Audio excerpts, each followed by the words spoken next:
Kung mga pasyalan sa tag-init ang usapan, napakaraming pwedeng puntahan dito sa ating bansa.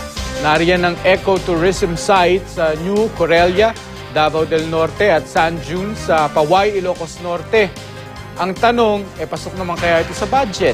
Makibalita tayo kay Sheila Vergara Rubio ng GMA Davao. Ngayong papasok na ang tag-init, simula na ng pagplano ng mga summer getaway. Mas enjoy ang bakasyon syempre kung kasama ang mga kaanak o barkada at magaan lang sa bulsa. Sa Paway, Ilocos Norte, may sand dunes na naghihintay sa mga adventure seeker. Pwedeng magpadaos-dos sa sunboarding o mag-joyride sakay ng 4x4 na sasakyan.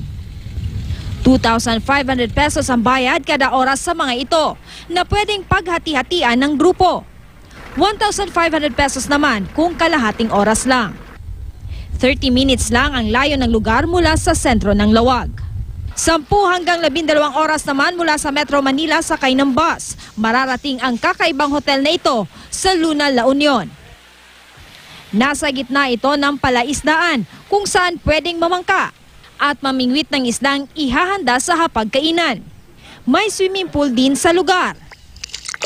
Sa New Corellia, Davao del Norte, mapapasyalan ang Instagram-worthy na ecotourism site na ito.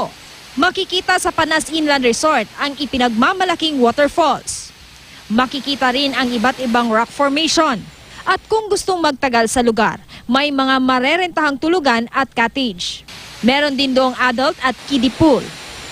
Sheila Vergara Rubio, Nagbabalita, Pilipinas.